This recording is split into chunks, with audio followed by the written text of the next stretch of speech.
Welcome to the Theater of Others podcast. My name is Adam Marple, and I'm the co-artistic director of the Theater of Others. With the COVID-19 pandemic forcing a shutdown and reevaluation of space and gathering, we at the Theater of Others are thinking about what stories we need and how best we can share them. We believe space is psychology, and it informs the way in which an audience interacts and reacts to what is presented to them. We create uniquely theatrical events in bespoke sensory performance spaces crafted to encourage curiosity and grant the audience permission to commune with the play. Now that space has moved online, how can we encourage interaction and action amongst an audience virtually?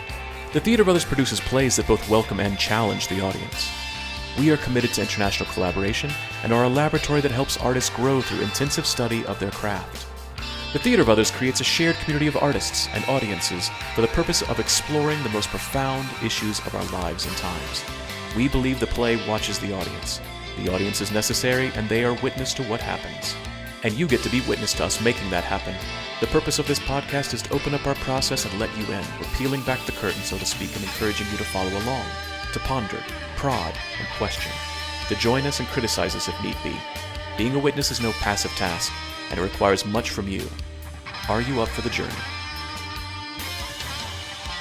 On the podcast today from Melbourne, Australia, are co-artistic directors Budi Miller and myself in Cairo, Egypt.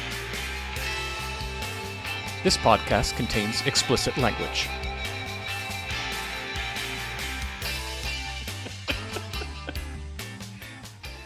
Hi, Adam. Hi, Budi. How are you? I'm great. I'm lovely. Yeah. I see your books. You look great. Yeah, this is my new office space. This is my new backdrop. Finally, after not having anything for years behind my head, and now that we're on YouTube, now I've got something for people to look at. Yeah. It reminds me of this. It reminds me of when we used to stand in front of. There was this homeless lady who used to stand in front of the gay bar, panhandling, and she always had a catchphrase. The first thing she would say would be, "You look great tonight." Nice. You got $1? You got $1? Take your $1. Nice. Adam, you look great tonight. Thank you. It's morning for me here, but I am mostly over my jet lag, well rested. I have You look well rested. cup of my Hoji Cha tea and my Puebla mug. It's lovely to fancy. have a new space and my things around me. So yeah. You're an international traveler. You look fantastic as well. You look thank you. Outstanding. You look. Thank you. I don't have my braids in. I love your sweater. This is what happens when I don't have braids. I gotta make sure that I keep my hat on because I messed up the frequency. Yeah, that's what it is. It's like the rabbit ears on an old television. You gotta Exactly. No, to the left. No, oh, there it is. There, yes. Now stay there. Don't move. Just watch the show from there. Ooh, I need to keep. Well, that's the whole reason why I grew my hair out, because I knew that I was going to increase my frequency, but now my frequency is just too high. It's too high. It channeled it. It grabbed it and took it down. It grounded it to the earth. Yeah, exactly. Immediately. So now I know. You better hurry up and get for good. You better hurry up and get to the United States and get those braids back in. You are upsetting the equilibrium of the earth. But my favorite though is when I had it in those ponytails, those rough pigtails. No, looking like a hood rat. I mean, you said it, not me. I can't say. I look like a pinkanini hood rat. That will not be in the show notes, folks. I'm not looking that up. And pinkanini hood rat names. Yeah, Mama Nims. Mama Nims. Oh my God. How is Georgia? I'm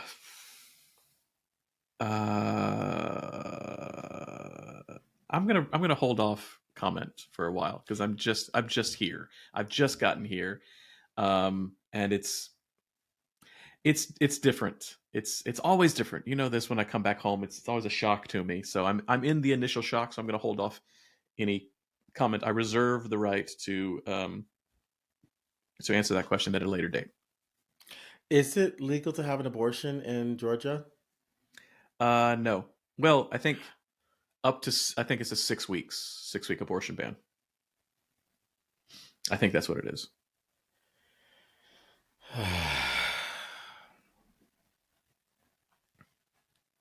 Oh, America, man. Fuck yeah. Fuck yeah. Well, I'm in my family sauna again. Mm-hmm. It's Yes, I'm feeling. I think that's why my hair is so frizzy, because it's like the heat is on so high, so my hair is like frizzing up. I'm like, can we? Should we just like call it the night? We should just call it the night because it's hot. It's like it's the only hot room in the house because because it's the coldest house in all of Australia. I live in the coldest house in Australia. Yeah. I live in the coldest house in Australia. Exactly.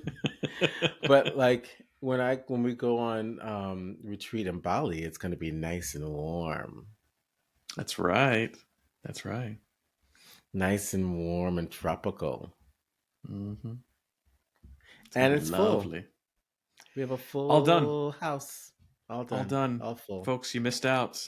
I hope you are coming with us because there's no more slots. We're all full. Like we're over full from where we said we were going to accept, and it's just packed. It was packed with people. It's fantastic. Overwhelming response, and it's a fantastic lineup of artists. So I'm really, really excited. Mm-hmm.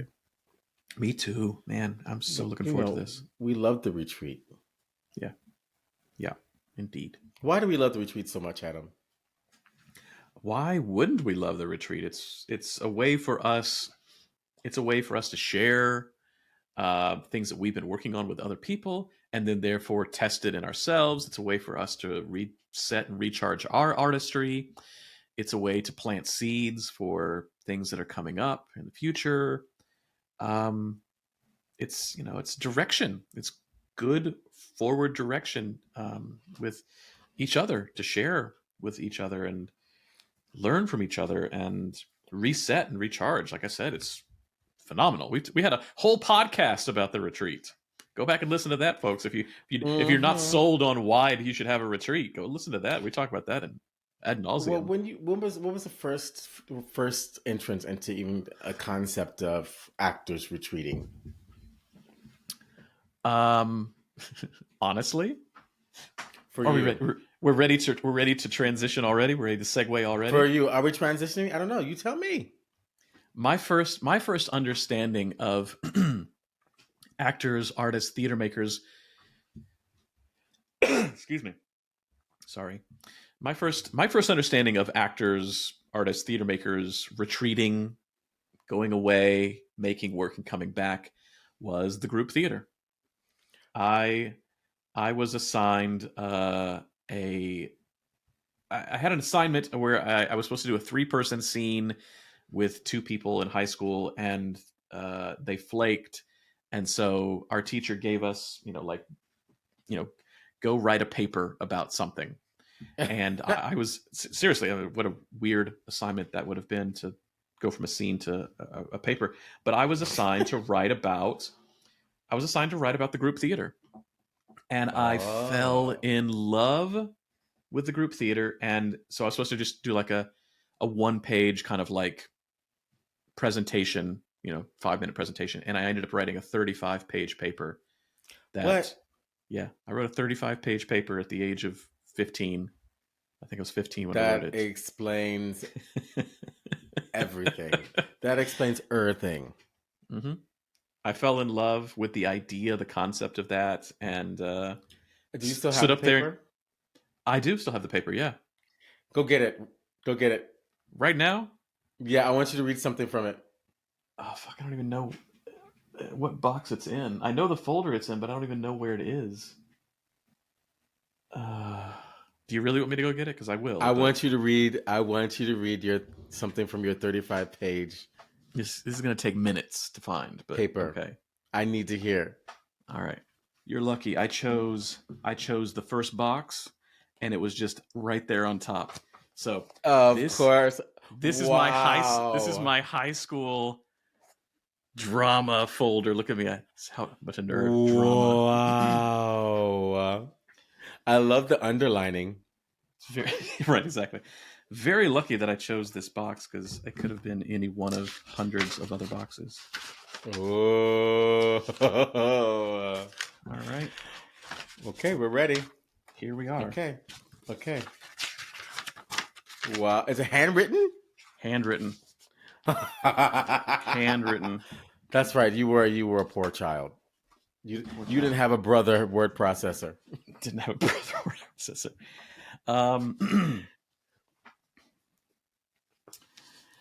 Wow, where do I? That's here. Front and back. Handwritten front and back. Wow. Let's see. Let me see.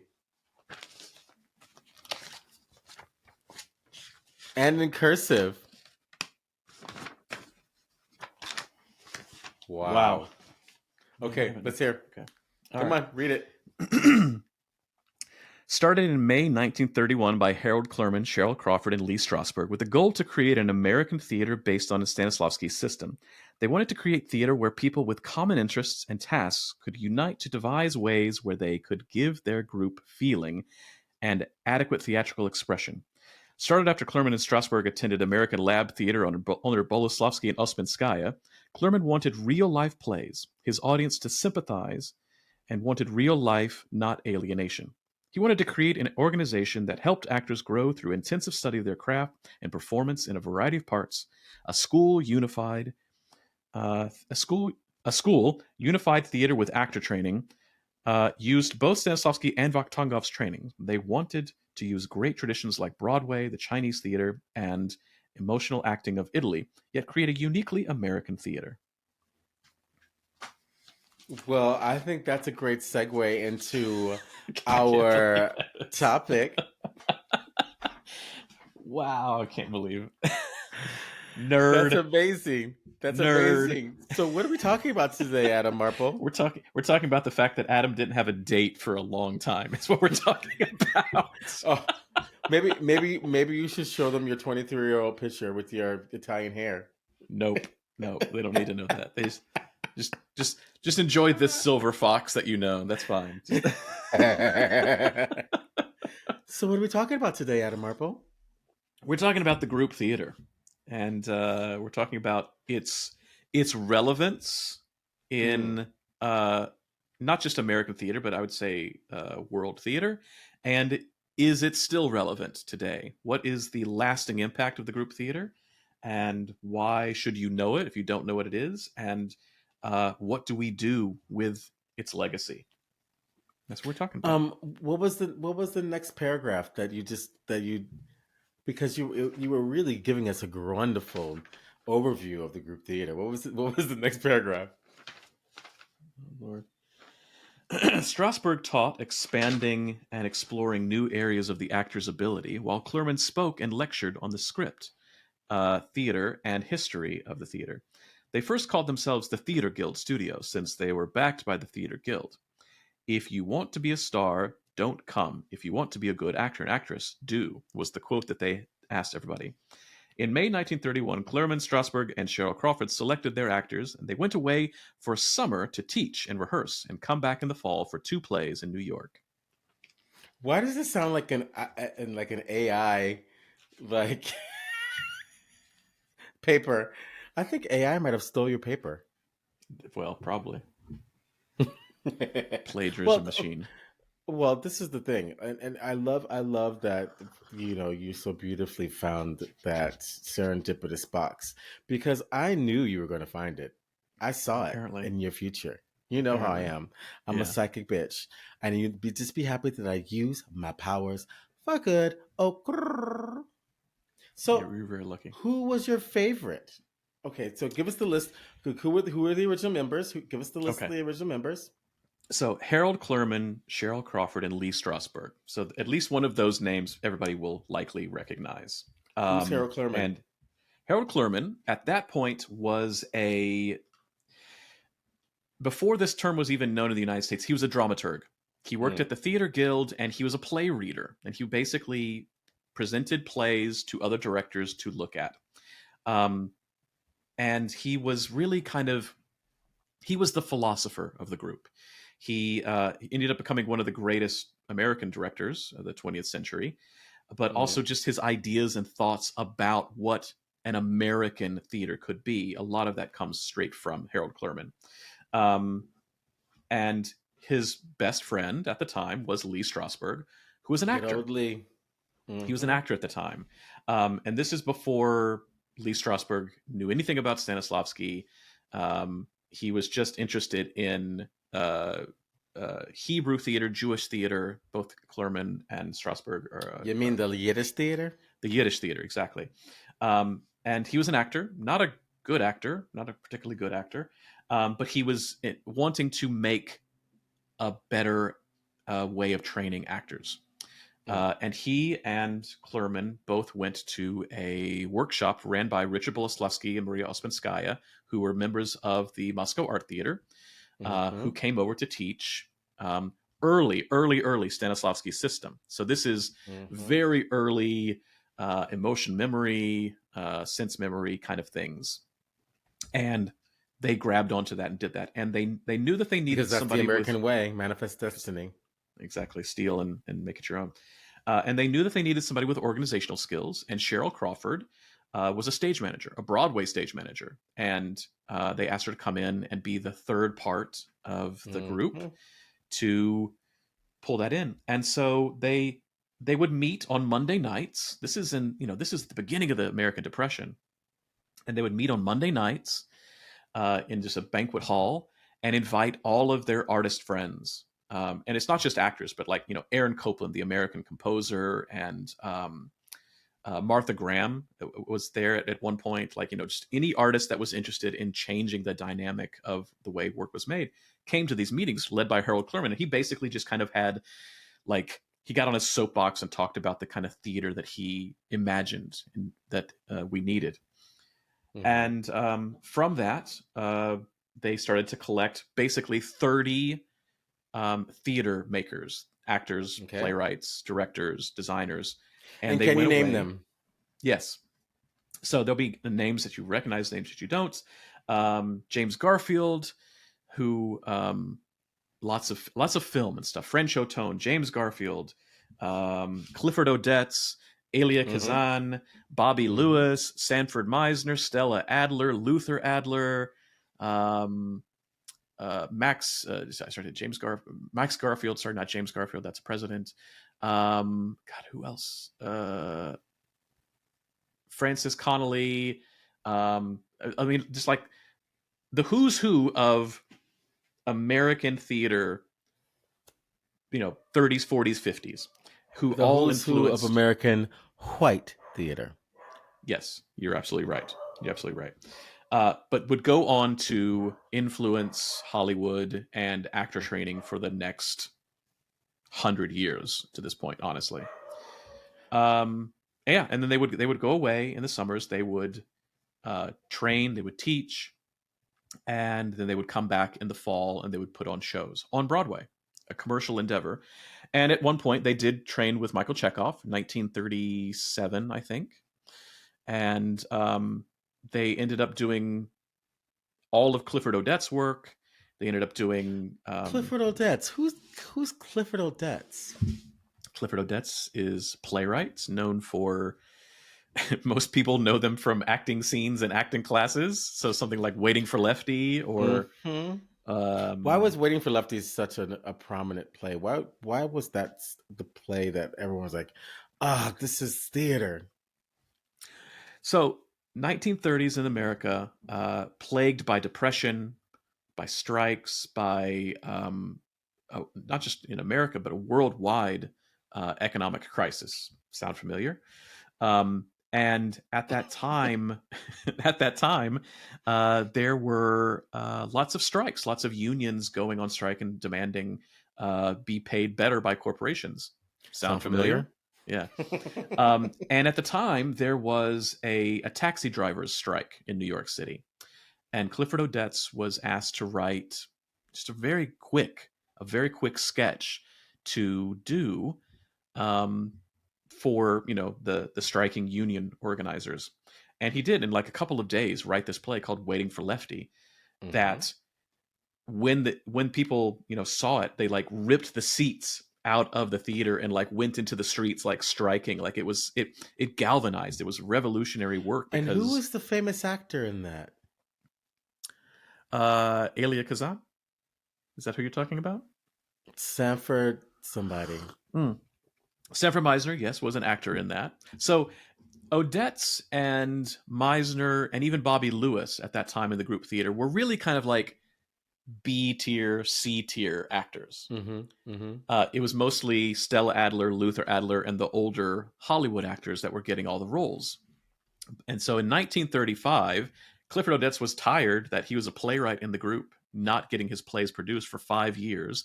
And he wrote this kind of as an extra kind of thing, and cast Sanford Meisner and Bobby Lewis and Elia Kazan in it. And it was so incredibly popular that they then became the main actors for the group, and the group theater really shifted. They started Yeah. doing more social drama, more political work, more things that spoke to the 1930s depression. Then instead of like 1920s Broadway was what they were doing beforehand. And so Sanford Meisner started to take himself seriously. Bobby Lewis started to take himself seriously. And we've talked about Meisner before. Bobby Lewis went on to start the Yale School of Drama. Like that's Bobby And what's the Lewis. Yale School of Drama? Well, it used to be a place. It's now called the David Geffen School of Drama. No shade any at all, but Yale School of No Drama. tea, no We know shade. this. We know Yale School of Drama. But out of these people, Meisner goes and creates his own technique. Strasberg goes and creates his technique. Bobby Lewis at Yale School of Drama, Stella Adler. The Actors Studio was born out of when the group theater closed down. Elia Kazan and Bobby Lewis and somebody else started the Actors Studio before Lee Strasberg took it over. So all basic American acting training of the 20th century was born out of the group theater. Sounds Juilliard, because Juilliard's a different model. Yeah. Right? Juilliard has a different model. But in terms of say like NYU, like you get put into a different school, of course, and each one of those schools is influenced by that realm of group theater. Yeah. Yes, of course. And so if you look at the influence of the group theater, and you look at for example, Yale used to be called the Actors Clinic, so it's created for like actors that are actors already. You can't. It's very rare to get into Yale. Oh, excuse me, the David Geffen School of Drama now, Right. without some sort of ability to take on a understudy for the rep, right? And people in the rep can also take some of the classes. So it's like people. So that there's an actual professional community that is that's interactive, and directors and dramaturgs can take can take classes that the actors are taking. So it's like it's actually very similar to like a group theater kind of model, which is interesting. To where like we're working together for a common goal, right? So yeah, so it's you can see how it's very closely related structurally and in design, just like the group theater. Exactly. Everything highly influenced by them. So, but does it matter anymore? Do we need to know who these people are? Do we need to know what the group theater was and what they did? Do we need to know anymore? Well, that's like a question of saying, should we know our history at all? Yes. But it's only American history, and it's white American history. Well, I don't know how much it is. I mean, is it just American theater history if it influenced all of the 20th century acting, including Hollywood? And it's not just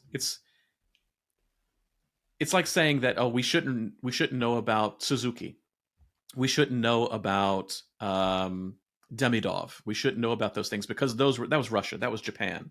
Yeah, but that's world theater. It changed a generation of theater making. It changed a way of theater looking at itself. Before the group theater, there was no American theater. Mm. Like, what was the There American was theater the before that? National Theater. There was the National Theater. But what was it? Like, nobody can talk about, like, what American theater was before the group theater came about was vaudeville. Mm. That's all American theater had in terms of its contribution to what a theater discussion would be. Yes, Eugene O'Neill was about the only playwright that existed in America that anybody can name. Of course, there were playwrights in the 19th century, but it was all importing things from Europe. There was no sense of an American identity to that theater. The group theater changed that. We would not have Arthur Miller without the group theater. We would not have um, a sense of American realism without the group theater. Now, it's a question like, would we have had American expressionism instead? That could have been an interesting conversation to have. But Mm. yes, it's important. It's important to kind of say, yeah, we need to understand why we are where we are now, and we would not have been there if we had not had them. Now, it's important to say then, what is the legacy of that?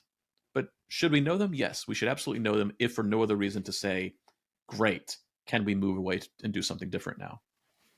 I think that's really great because it also the people don't look at it in the sense of like style wise. If you really look at the group theater and who was coming through there and the kinds of influences that they've had on institutions, on training spaces, on theater spaces, on theater content, it gives you a really good insight into the style of acting and also to show that we need to move past all of that as well Yes. because Yes. there's no way that we would even begin to be able to use their structures for cultural uh, um, framing for what they were calling, you know, the new theater, right?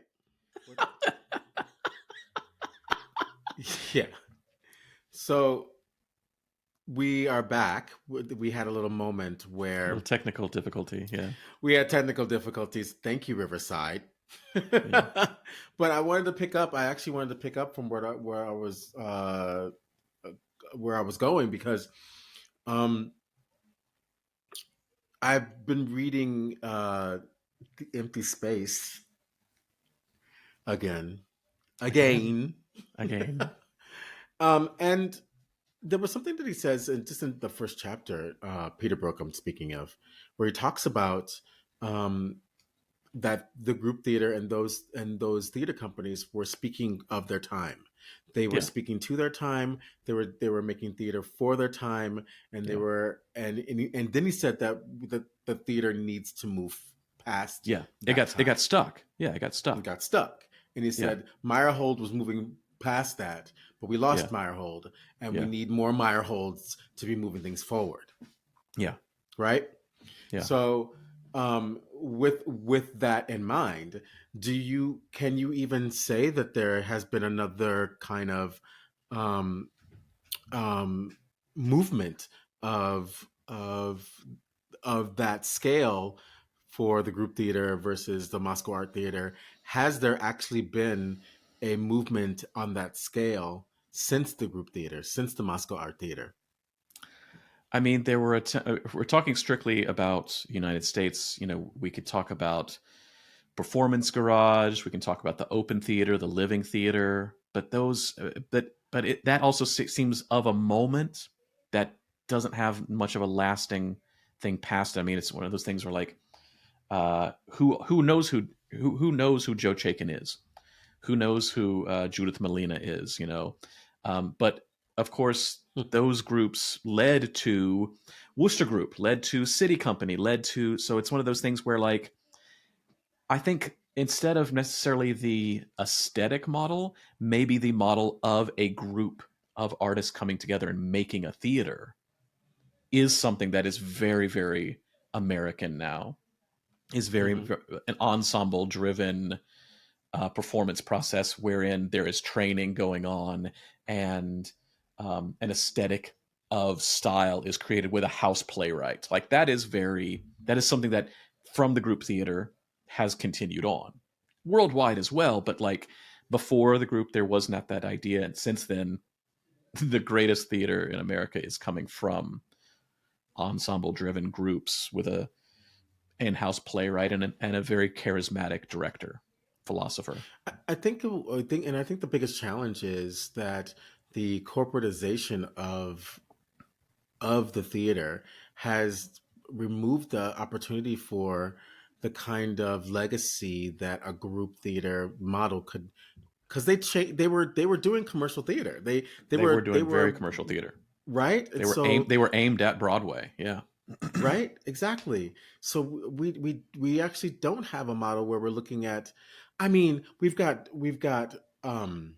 directors that are pushing, you know, and writers that are pushing up against the Broadway model. Like you've got, oh my God, what is his name? I just do. Van Hova is pushing up against the Broadway model. We've got Jeremy O'Hara's pushing up against Broadway model. Brendan Jacob Jenkins pushing up against the Broadway designs, and even Len Nottage and Dominique Morisseau. But you still don't have like that like ensemble driven, like where there's a playwright, there's the dramaturg, Yeah. there's a the director, there's designer, Yeah. there's Yeah. actors, and they're not only making work, but they're questioning how work is being made, Yeah. Yeah. and they're Yeah. teaching workshops to each other to create more Well, work.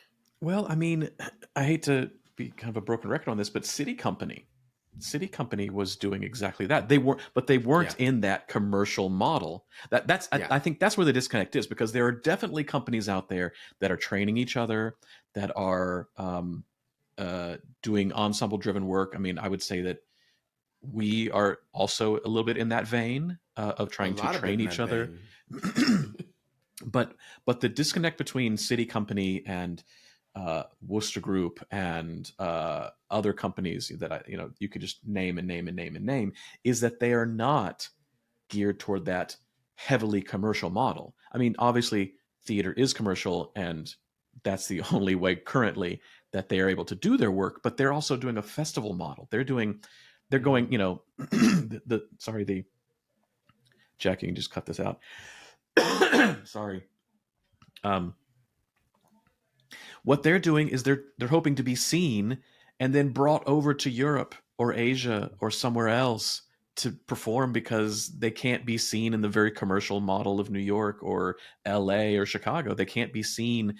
They can be seen regionally in festivals, in institutions, but they're not geared toward a very commercial Broadway model with movie stars like the group theater was. So that weird kind of thing of having movie stars on Broadway was already a thing, but they were also going and training in the summers. That doesn't happen Yeah, anymore. You know, yeah, that doesn't happen. yeah. Well, we're close though. The things that we're doing and the things that we're doing with the Encompass Collective, we're close to that, but it's Yeah, still not um, uh, actually creating a piece and taking it to the Broadway stage, which is yeah. not impossible. We're close. We're on our way. Look out, Broadway! But Look out, Broadway! at the same time, to kind of copy what past guests Shalia and Janelle were talking about. Broadway shouldn't be the end all be all.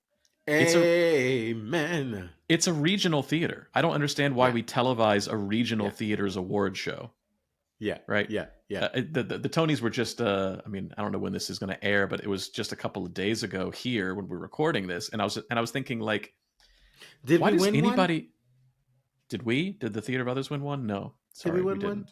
We Were didn't. we No, nominated? we were not. No, We didn't get nominated. no, I'm sorry. We didn't. We How didn't very have dare anything. they? We didn't have anything on Broadway this year. On Broadway. But honestly, like it's a regional theater. Like we don't have awards that we televise for Atlanta theater, for Chicago theater, for Houston theater.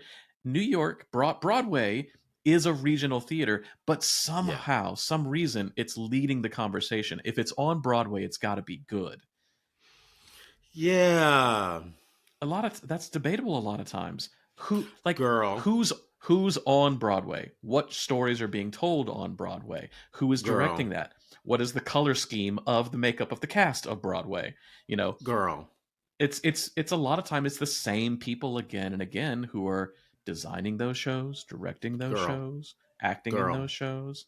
Girl. So why is that the end all be all of, and the same thing for the West End. You could ask the same thing of West End Yeah. theater. It's the Yeah. exact Yeah. same thing. It's like we have decided that that is the pinnacle, the status symbol that we're aiming Mm-hmm. toward, and if you don't do that, then you don't get whatever. It's like, no, that's great, it's fantastic. There's a quality, a higher level of work that is asked of you there, a commitment that is asked of you there, because more eyes will be seen there, and you could go on performing for years, but it doesn't mean it is the best. There's so So much then, great work out there being not okay, so seen then, by tourists from Iowa. okay, so then, like, what do we take from the group theater? What needs to be taken from the group theater, and what doesn't need to be taken from the group theater? I think we can leave American realism to film and television. That was the other thing that Peter Brook was talking about, was that the reason why American realism was so exciting was because no one was making theater that way. Right. And And now they everyone are. in Europe was like trying to get to America to do this realism thing that they were learning at the group theater, at the group theater, learning at Actor Studio, Sanford Meisner, the what is it, the playhouse? What is it, the play something playhouse? Neighborhood Playhouse. Neighborhood Neighborhood Playhouse. Playhouse, Stella Adler, and then it flipped again, where um, then the British way of working and the European way of working became more popular, and naturalism and realism fell to the wayside. Hmm. And I think, because this is a whole nother conversation, because I really want to have a conversation. We need to bring Shalia back for this one, because this is one of those conversations that I need to have with a black woman and a black person around the roles that African Americans don't get, because British people are being cast as African Americans. Hmm. Because I think there's something that is so deeply embedded inside of this kind of casting, is that those people that are in charge of the casting aren't ready to deal with the real vibration of what an African American can bring to an African American story. They're not ready for it. They want to have a little bit of distance away from it so they can feel good about themselves. And that's a whole nother conversation that I want to have. But that's once again, this is the story of our time. This is our slave plays. This is our octoroons. This is our Fairfields. This is our um, intimate apparels. This is our, Detroit. What is it? Detroit 67. 7. Thank you, because I can't do numbers. And this is Skeleton Crew. And it's like, it's the even uh, uh, there's a renaissance happening. There's a renaissance happening for real stories and the real bodies in those stories, but Hollywood is still not looking at African Americans playing African Americans. They're afraid of it. They're afraid of it. It was interesting. I was watching something completely different. This is a slight tangent. I will try to get us back to the group theater and theater, but I was watching something where they were talking about the recent casting controversy around Cleopatra on Netflix, and somebody defended it by saying, "We don't mind that David Oyelowo played Martin Luther King." And I was like, "Really? I'm sure there are actually a lot of Americans and African Americans who are not offended, but are really kind of questioning, like, you couldn't find one African American to play Martin Luther King. You had to go to the UK to find just So that kind of goes to your question of Exactly. It's like Harriet Tubman, right? Cynthia Erivo as Harriet Tubman. Yeah, you couldn't find one African American woman to play that role. And you couldn't even find a British actor that could act.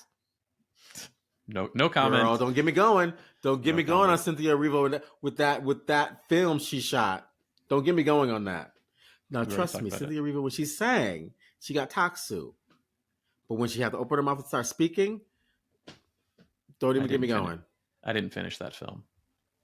Yeah. You didn't finish that film. I didn't finish the first scene. When she's running on that part where she runs and falls on the ground, it literally looks like she's behind the camera and she just runs on and she falls down. It is so bad.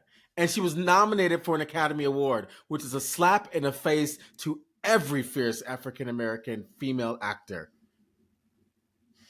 I know students that can act better than she can. Sorry. But that's the thing. And it's like, so when we're talking about the group theater, we're talking about what is the voice of our time. What not only the stories, but how are we interacting and communicating and engaging one another in the work? Yeah. Because we're past the waiting for Lefty phase. Yes. Very. Long past that. Yes. And so many ways of training are still trapped in that as the vehicle for which they teach. Well, they're trapped. It's a thing of like the group theater offered two things. They offered a system of training and a way of training, and everybody took the system. They took the methodology instead of the way. And if we'd all just kind of leave across the Strasbourg, the realism part, and just go, yeah, but can we get together a group of people who let go of their ego, go to train together, work in different various forms, take on all the roles themselves, and create a product that maybe has to be commercial because, again, currently the theater is that model, but know what that is and use it to the advantage to further a way of working.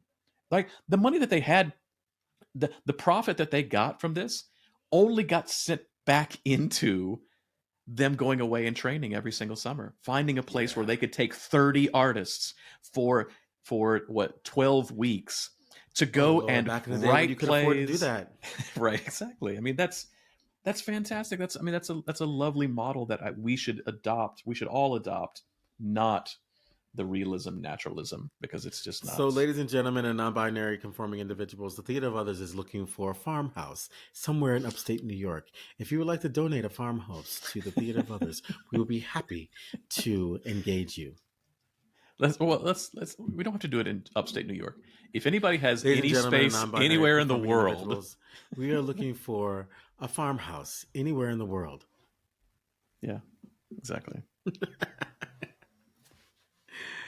Well, but we just need to build a farmhouse in Bali.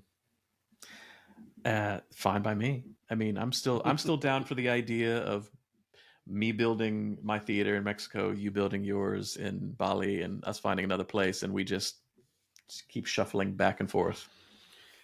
Yeah, and then we can be the next version of what the group theater left behind. But we be international hoes. Hoes. I do have 35 pages of notes of what they did well and what they did wrong. So okay, we do have a working model.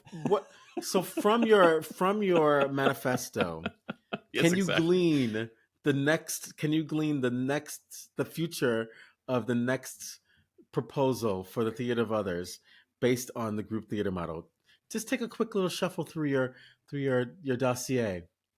Just a quick little shuffle through the 35 pages double spaced of my dossier here. 35 written pages at Marple. I know. Again, nerd. That page right there, that's the one. That's a page right. You know what I as I was going through this, I found more notes, and I was finding other. Anytime I have an idea of like what I wish the theater was like, I write it down, and I realized, no, oh God, it's. I mean, I do. I have yellow legal pads with just here's the things that we should do. Read them. What should we do? Monday night performances for other theaters. Barter shows. We perform for free for other theaters that allow us to see their shows. Free theater night for anyone who has not seen a show of ours before. Join with our other theaters to market and plan shows that wouldn't conflict. Have industrial publishing printers to be able to print programs, posters, marketing, and also educational materials, i.e. books, journals, and plays, also for extra income. Retreat each summer to work on various scripts for the coming year, train in our style new actors, and keep existing actors fresh. Hey, we're doing that. Actors help train, encourage actors to learn new things and bring it back and train others. Flamenco dance, fire eating, walking on stilts. Instead of a subscription, have a passport for the season for a low flat fee. You can see any show for this money. You also get invited to specials and passport-only events. Meet the cast, backstage tours, educational packets, invites, and discounts to.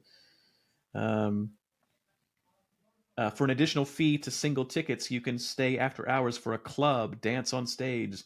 I love that one. With a theater light, sound system, DJ, and bar. Very theatrical atmosphere. Yeah. I love that. Never let Y'all the stage would love that. Y'all would really love that. Yeah. Never let the stage go dark. If we aren't performing or rehearsing, we have bands, improv, fundraisers, parties, etc. I mean, I'm just constantly. Wow, Adam. So basically, you are exactly where you're supposed to be. Yeah. I had a thought when we had to pause in the middle of this episode and take some time to fix our technical difficulties. I was thinking about why I was so influenced by the group theater and how it's continued to influence me. And in a way, I'm the Harold Clurman and you're the Lee Strasberg.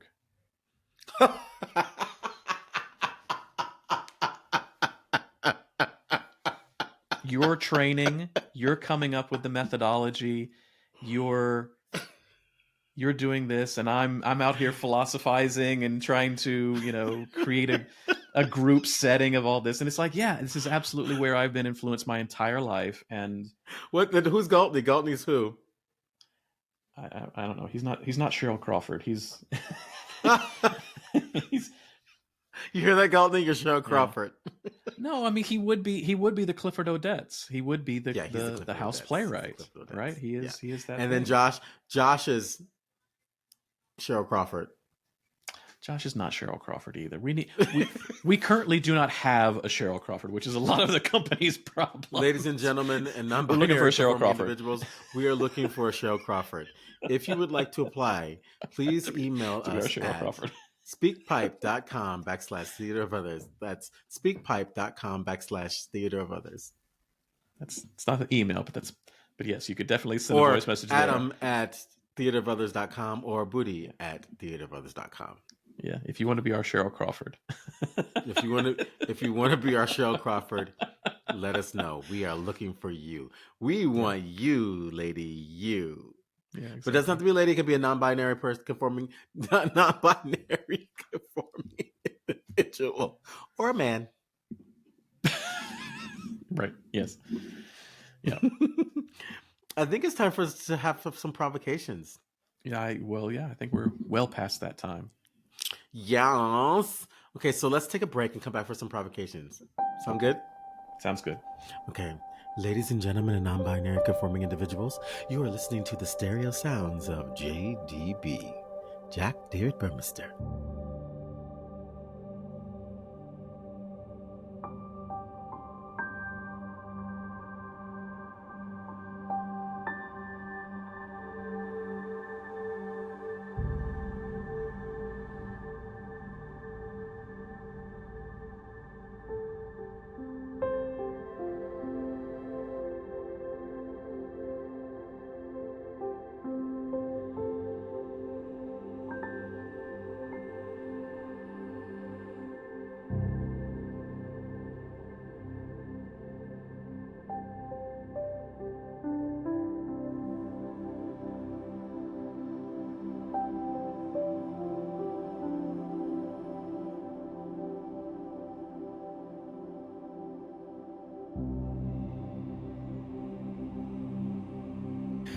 And we're back. Wow, Jack.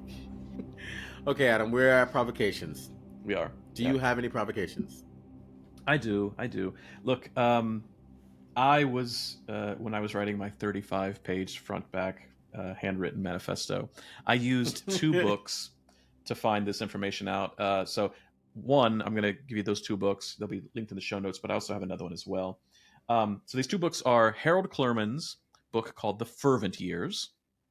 It's basically Oh, his autobiography about his time with the group theater. yeah, And yeah, then Wendy K. Smith's real life drama, which is the kind of yeah. the Group Bible theater. of the group Yeah, theater. yeah. So definitely check those out. They're not beach reads. They're not quick scans. They're pretty They thick are books. not beach reads at all. I mean the real That's the life other thing. I'm drama. like, you sat and read those books, you crazy nerd. Mm-hmm, mm-hmm. Yeah, the real life drama I think is 600 pages long, something like Yes, that. It's pretty massive. Fervent you Years have to itself love is at least theater. 300. Yeah, you have to love theater. So I was all in at 15 for sure. But beyond that, so once you've done that, I would say um, absolutely check out the past.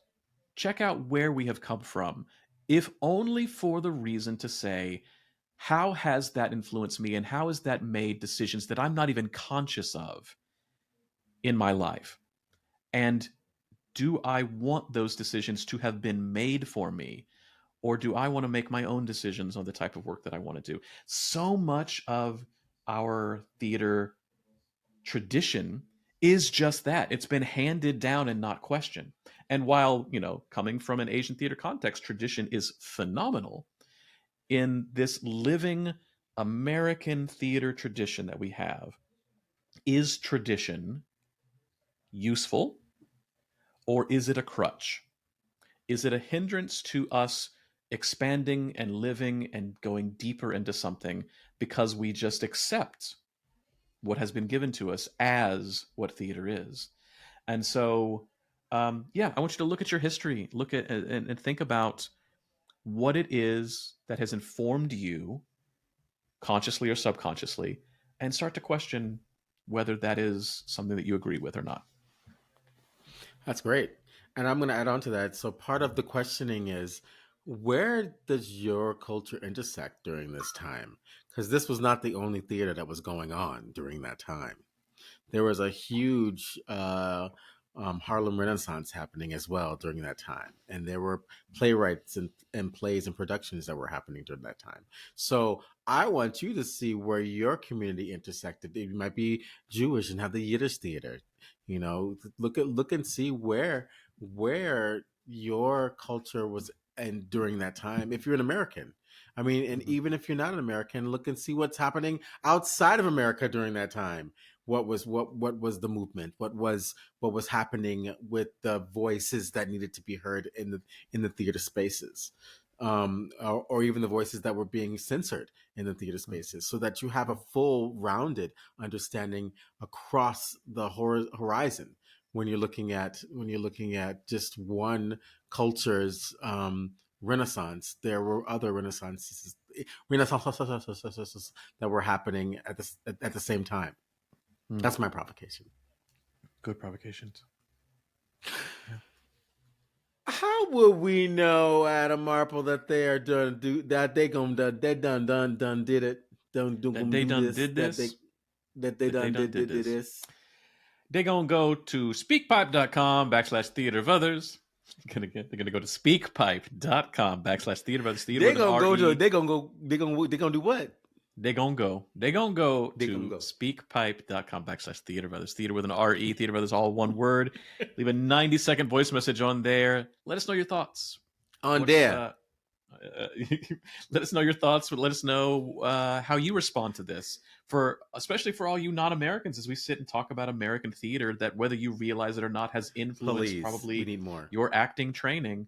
We'd love to hear, Yeah. like, why do these people, over almost 100 years ago now, why have Yeah. I not heard of them, or why have they influenced me? Why have they continued to influence me? We'd love to hear your I know thoughts. Dr. Elizabeth DeRosa don't want to read that shit. Oop. Exactly. Did I say the S word? Yeah, we don't cuss on here, Budi. We're gonna be demonetized. We don't cuss on here. That's right. You can also go to podcast@theaterofothers.com. We are also on Instagram, Facebook, and our website. Instagram, y'all. And these provocative conversations that we have every single week, you will only know about them if you do what, Budi? Subscribe.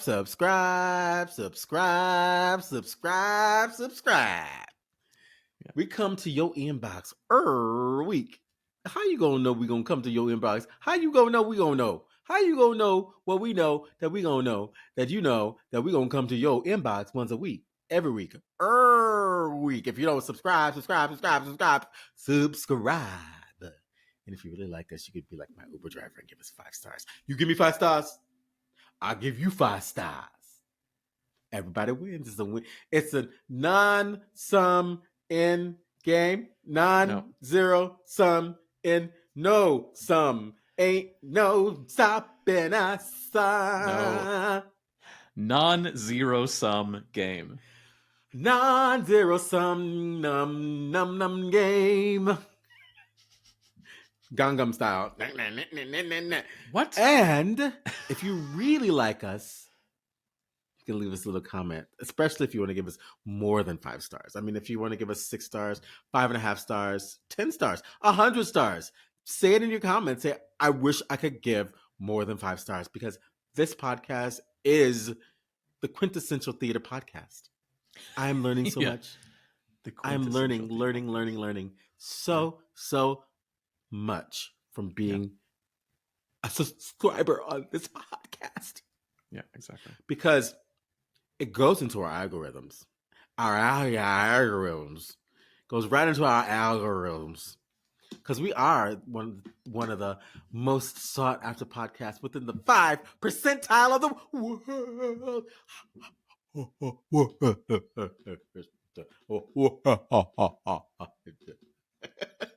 And how are we going to get Oprah on here if we are not number one? Number one.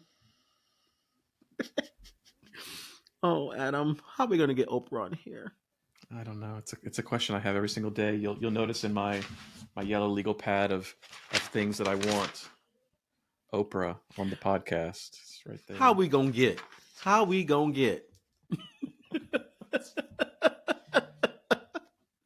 Come on, Adam. Do something country for me, please. You're in Georgia. I don't know what you're talking about. You don't know? Sorry. There's not. How we gonna get to know? How we gonna get to know you if you don't speak like that? You'll just have to take my word for it that I am in Georgia and that I look at your face. The look at your face. The look at your face.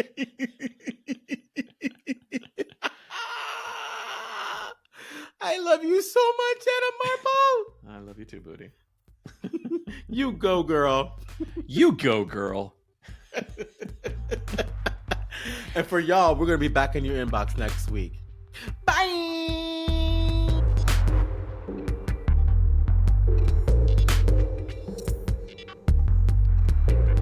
Thanks for joining us this week on the Theater Brothers podcast.